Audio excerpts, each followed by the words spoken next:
العالمين وبه نستعين على امور الدنيا والدين والصلاه والسلام على اشرف الانبياء والمرسلين وعلى اله وصحبه اجمعين. Amma ba'd. Puji syukur kita kehadirat Allah Subhanahu wa taala yang ekonomi umat dari masjid ini melahirkan banyak manfaat, melahirkan banyak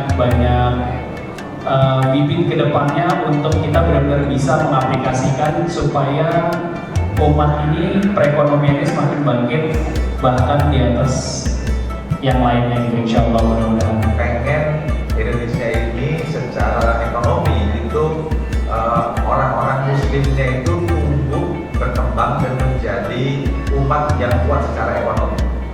Dan juga kita pengen kita hidup di dunia ini selamat hidup di dunia dan selamat juga di akhirat.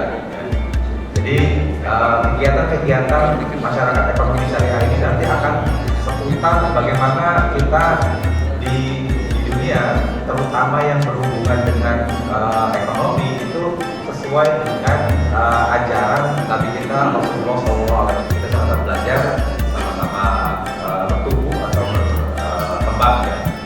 Dan paling dekat tadi udah ngobrol-ngobrol sedikit sama Pak Idovi. Yang perlu kita gagas bersama adalah operasi masjid dari Bayan. Bisa memulai kegiatan paling tidak itu pengenalan dan kajian ekonomi syariah di Masjid Al-Fathar ini, sehingga nanti kita harapkan ini bisa kita mulai dari kegiatan-kegiatan ekonomi syariah yang lain untuk meneruskan estafet ini. Jadi saya pasti dengan beberapa bapak-bapak yang sudah sepuh sebentar lagi akan meninggalkan gelanggang kepengurusan ini dan yang akan kita serahkan kepada adik-adik semuanya, sehingga dalam kesempatan ini kiranya nanti bisa dikumpulkan untuk terjadi diskusi tentang kegiatan-kegiatan masyarakat ekonomi di masjid.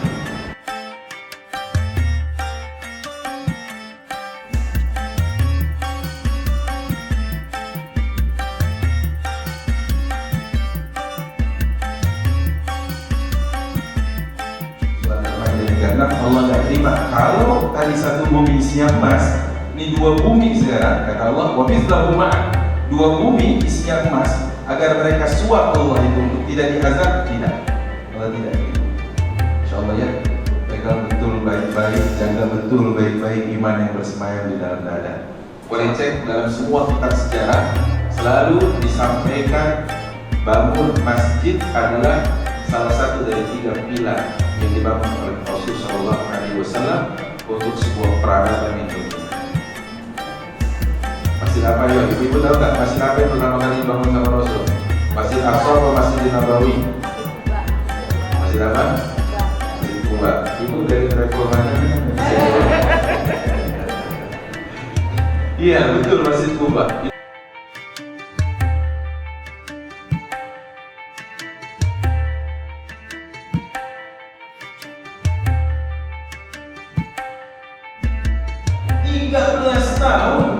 Tiga belas tahun Pak membangun orang-orang yang siap sujud, digembleng, ditempa, dibina, dididik, didampingi, dibersamai 13 tahun.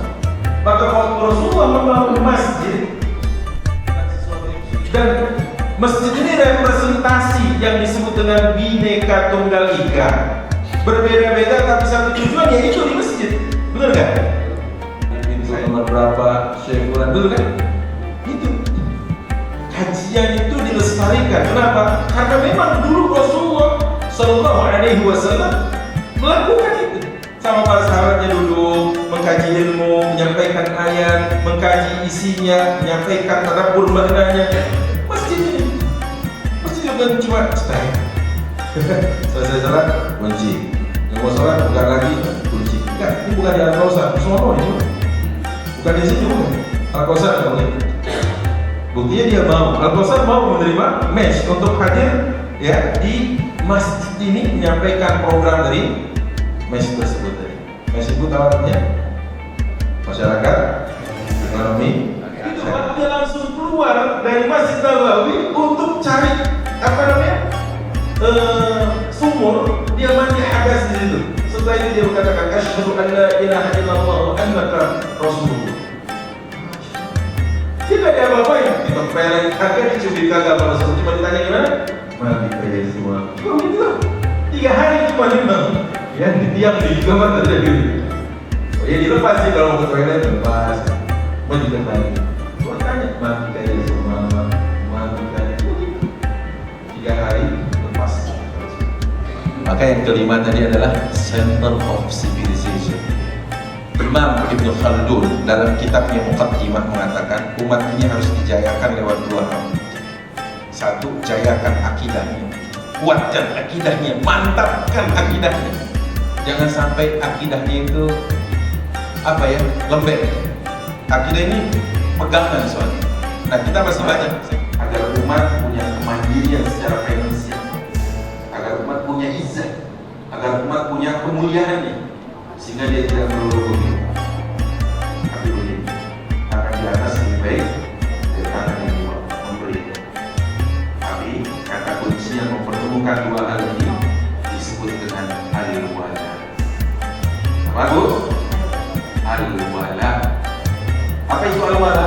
Al-wala adalah loyalitas. Orang yang berakidah dengan baik, dia loyal kepada sesama muslimnya untuk membangun ekonomi. Beli dari warung, beli dari warung saudara, beli dari warung sakinah, beli dari warung yang itu adalah sesama.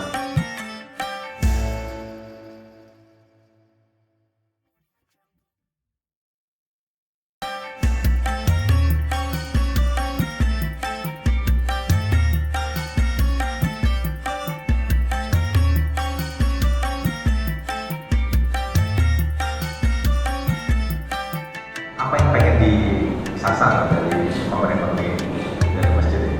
Bismillahirrahmanirrahim. Awalnya mengapa ide ini tercetus gitu ya Pak ya? Kenapa memang harus kita kembalikan lagi semuanya ke masjid?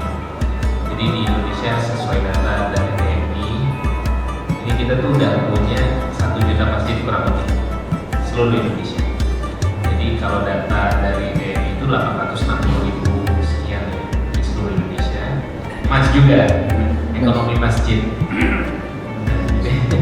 Jadi itu potensi yang kita lihat, dan kebanyakan kita target kita tuh pengennya masjid itu bisa berdikari, masjid itu bisa membiayai dirinya sendiri tanpa harus ada kotak amal atau ada donatur atau ada apa, tapi masjid itu memiliki izah. Nah dari situ kita pengen masyarakat ekonomi syariah bersama dengan teman-teman semua, dengan stakeholders yang ada, karena kami concern di DKI ini kan banyak sekali masjidnya, dan program ini nggak cuma MENS yang punya, karena TNI juga punya.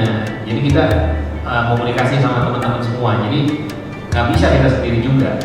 Pokoknya kita menularkan aja semangat-semangat yang ini, yang memang masjid itu masjid pusat peradaban, dan salah satunya ekonomi itu adalah sumber peradaban, di mana peradaban itu memang harus dibangun di masyarakat yang madani.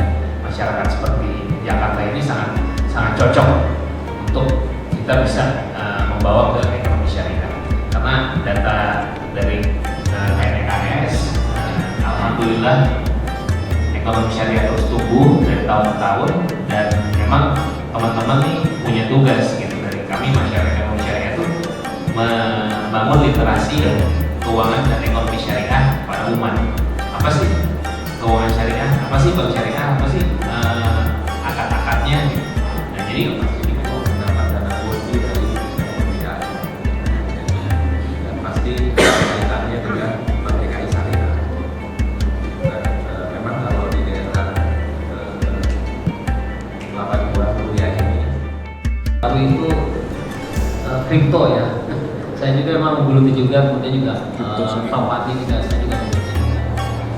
Saya di tahun 2017 pernah menjadi terkait determinasi pengguna rekening ya, rekening bank syariah bagi takmir masjid. Di tahun 2017 saya menjadi terkait itu, jadi hasilnya adalah sekitar 54% ya takmir masjid itu dia menggunakan rekening melalui lembaga. Selebihnya itu mereka menggunakan rekeningnya melalui rekening pribadi. Itu poin pertama saya.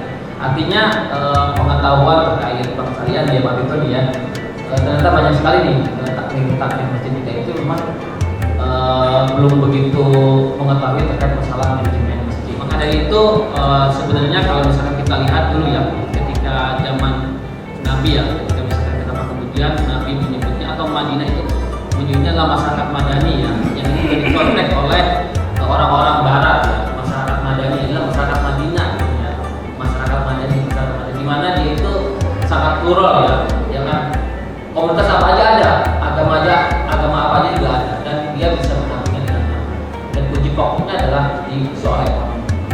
Ketika itu misalkan pusat pemerintah itu berada pada dua posisi. Pertama masjid, yang kedua adalah baitul mal wa ta'mir.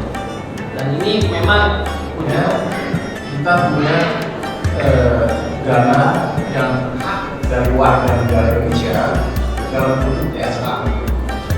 Jadi ada BUMN, mereka mengeluarkan CSA dan 2% dari MN-nya ada, 2% dari keuntungan BUMN tersebut itu bisa kita gunakan dalam bentuk pola kemitraan itu tergantung di lokasi lain.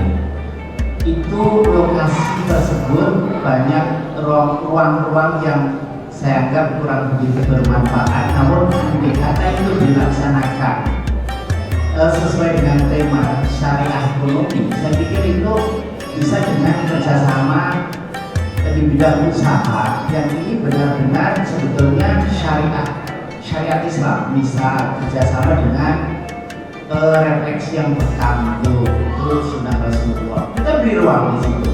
Kemudian kerjasama dengan masjid, keuntungannya dari masjid itu sendiri mendapatkan profit.